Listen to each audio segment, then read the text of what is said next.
Okay, welcome back to another video. Today we're going to be doing a little bit of a different video. I thought I would do like a Q&A, assuming as it's running up to the end of the year. I thought it might be a good time to sort of do a Q&A. So I asked on my Instagram story. If you did answer, thank you, really appreciate it. Well, not if you did answer, but if you did ask a question, really appreciate it. So let's sort of crack straight through these. Not going to talk too much, not going to talk for too long. I'm just going to literally wipe through these Q&A questions. I will be doing another one of these potentially at the beginning of next year, maybe like goals and things like that, as like a New Year's review video, but we'll see as time goes on. So I'm going to go from the bottom of the list here. We've got how did you get into photography? So how I actually got into photography was I used to do it a while back, probably about 2017-ish. I really found a love for photography. I was doing it for a while, but my equipment just wasn't living up to the style I wanted to do. So I wanted to do like nighttime photography and things like that. And I was using like a Canon 200D, and the thing I was noticing was how much grain I was getting over photos and things like that. So it just wasn't really working very well for me. I could have probably done it, but I'm quite a perfectionist, which is quite an annoying thing sometimes. And to me, it was just like quite a turn off. So it was like, so I ended up going off of that and more onto the YouTube side of things back in 2017, and then I not forgot about photography, but didn't do much photography for a while because I was mainly focusing on videos, and then me and Erin started to do businesses and things like that. So again, it just kind of got pushed to the side. And then I got the Canon R5 and started to really do some, do some photography really. And now, yeah, I am sort of where I am. Seb said, favorite game of all time? Probably Modern Warfare 2. It has to be Call of Duty Modern Warfare 2, without a shadow of a doubt. Next one is Jam V. He said, do you do photography full time? Yes, I currently do. It is my full-time thing. I'm just trying to sort of find my footing with it and really sort of find my style and things like that, and really figure out what sort of place I want to be doing photography mainly, if that makes sense. So I've got a couple of gigs that I do, not full-time, but for the majority of my time, I do a couple of specific gigs. So that's where most of my time is based on photography. Goals for 2022, that's a hard one. I wouldn't be able to answer that just now, just purely because I don't know. I'll probably be able to answer that sort of towards the end of December. And then I'll hopefully be able to sort of have a more clear vision of 2022, but as it currently stands, I'm not going to put too much pressure on myself, I'm not going to put too much stress on myself. I'm just sort of finding my feet really. Feel a bit like Bambi sometimes. Right, next one is Connor saying, favourite locations to shoot? That's a hard one. Ooh, favourite location to shoot? I like neon stuff, so although I haven't been there yet, I feel like when I go, it will be like Japan. But if you're talking like right now, probably up in like City of London at the moment. And it also depends on what you're talking. Is it portraiture you're talking about, or like landscapes you're talking about? If it's landscapes, again, City of London. If it's portrait, it's probably Chinatown, stuff like that, because it's got like the cool neon lights and things like that. Next one is Kira saying, how does it feel to have moved apartments? Yeah, it feels really, really good. If you don't know the sort of backstory behind it, me and Erin used to live in central London, but it just really wasn't homely, genuinely. We liked it, don't get me wrong, it was convenient, it was easy to get around, it was easy to get from to anywhere we want. We literally had a tube outside that went everywhere. So coming into the sort of convenient side of things, that's a bit annoying, but in terms of homeliness, this one just absolutely tops everything that we had in central London, and I honestly wouldn't go back, genuinely. Next one, worst client experience. I genuinely haven't had one. I genuinely haven't had a bad client experience yet. Yeah, I probably will within my time to come, but as it currently stands, I actually haven't had a bad client experience. Next one, favourite lens. Again, that really depends on what you're talking about. So for landscapes, it's got to be the 15 to 35. If we're talking portraits, it has to be my 85. Yeah, I would say it's between the 15 to 35 and the 85 and the 70 to 200. Them three lenses are just the daddy of all lenses, and I honestly love them more than anything. Would you guys ever get a pet is the next one from Kira. Yes, I want to get a dog, but we can't currently. We probably could in this place, but again, I just feel like it's too small for a dog, unless it was one of them sort of tiny little pooches. Favourite shoot I've ever done? Favourite shoot I've ever done was probably my sci-fi shoot. I will add some pictures on there now, on the screen now. That was a really, really cool shoot. If you could have one superpower, selfish or not selfish, what would it be and why? Damn, that's a deep question. Probably time travel, you know? Probably time travel. Or stop time. No, that's one thing I've always wanted to do. That is one superpower I'd love to have, is to be able to stop time. When you first started, did you see yourself here today? No and yes. When I first started, if we're talking back in like 2017, when I first started, I definitely didn't see myself here.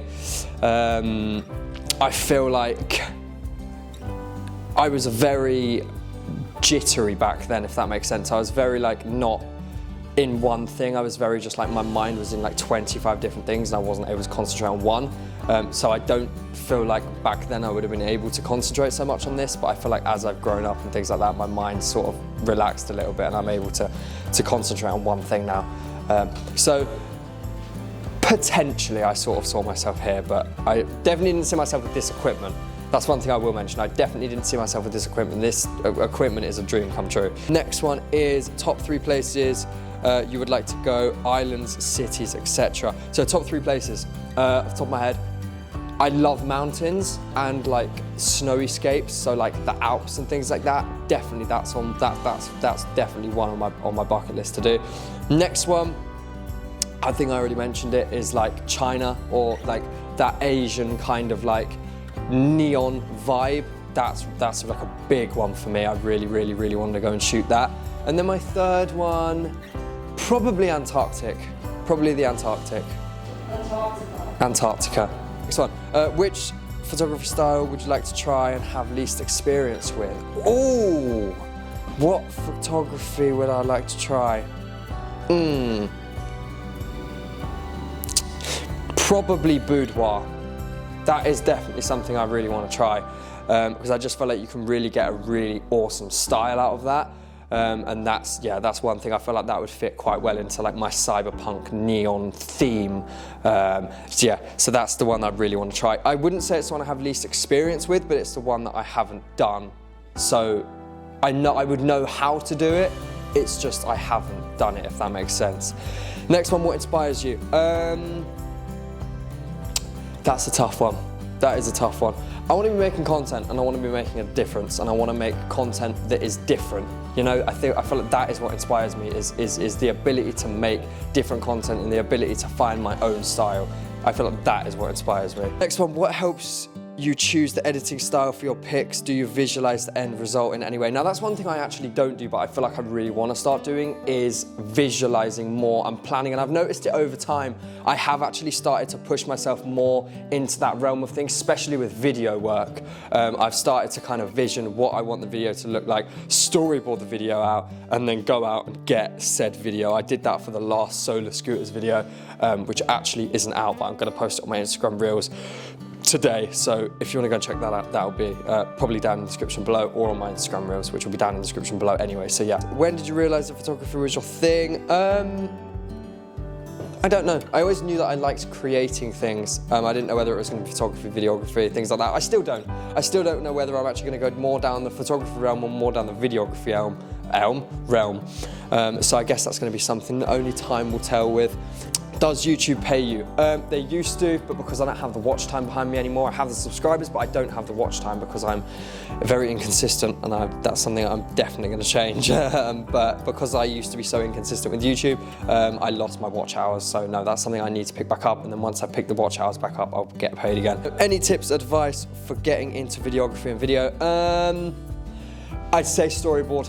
I would say storyboard is a big one for videos. I feel like because I went out with Seb the other day to shoot the solar scooters video again, like I said, it will be on my Instagram Reels if you want to go and check it out. But the first draft we did was just a shambles. It was just a load of clips just everywhere. So we went back to the drawing board, looked at it, looked at what we liked, looked at what we didn't like, looked at the style we liked, looked at the style we didn't like, and then reshot it all again completely from scratch. So I feel like storyboarding is a big one, and also not putting too much pressure on yourself to make sure that said video is done straight away. Because like for me, even that solar scooters video, even though it was only 20 seconds long, it still took 2 or 3 days to kind of go and really figure out what I liked, what I didn't like, and again, re-storyboard that and figure out the real vision for that video. Right, next one is, how do you think you can grow in the business side of photography? How do I think you can grow in the business side of photography? It's a good question. Be unique and really push yourself out there and just do as much free stuff as possible. And then paid stuff will start coming your way. It's just about really getting that portfolio built up more than anything, first of all, and just really make sure that you have your own style, if that makes sense. The 2022 vision, what does it look like? Again, I really couldn't answer that right now, just purely because I don't know. Where I'd like it to be would be really start focusing down on video. Again, I want to do a little bit of photo here and there, but my main thing I really want to be focusing on is video. So yeah, I'm hoping that's going to be the real main sort of pusher. Is going to be video. So that's where I really want 2022 to take. Next one is, any big plans for the future in the making? Not specifically, obviously, with video and photography and things like that. Again, I feel like that's something that's going to come further down the line. But as it currently stands right this second, not particularly. I'm just, again, like as I say, trying to find my feet. I'm really trying to make sure that I don't wear myself out and stress myself out too much, because I did a lot of that last year and it didn't end well at all. So I'm going to make sure I don't make that same mistake again. The next and last question is, what do you think of older cameras like the A7R II for a cheaper but solid option? I've never used a Sony, but I'm going to go with the Canon realm of things. So for me, it would be like, I think the equal side of the camera he mentioned would be something like a Canon EOS R. Inning cameras for a Canon side of things would be like a 250D, 200D, because they still shoot video, still shoot photo. And if it was me personally, I would 100% go for that. My first ever camera was the Canon 200D, shot 1080p at 60 frames per second, and that was the real thing that really kick-started YouTube for me anyway, and really got me in love with YouTube. So yeah, I have nothing against older brand cameras, and obviously everyone's got to start somewhere. I do feel like you've got a really good solid start with one of these though. So if you do have an iPhone and you really want to get started and you don't have that money to sort of spend out on a camera or a DSLR or something, I feel like you've got a very, very good chance with one of these. Other than that, guys, that is all of the questions. If you did ask a question, again, as I say, much appreciated, and I will leave your links down in the description below. I do want to drop anyone a follow, all talented people who have asked questions, and thank you so much. I genuinely really do appreciate you. Other than that, I will see you in the next video. If you haven't seen my previous video, which I believe is the apartment tour, please check that out. It was a wicked, wicked, wicked video. Please ignore the like. Yeah, other than that, goodbye.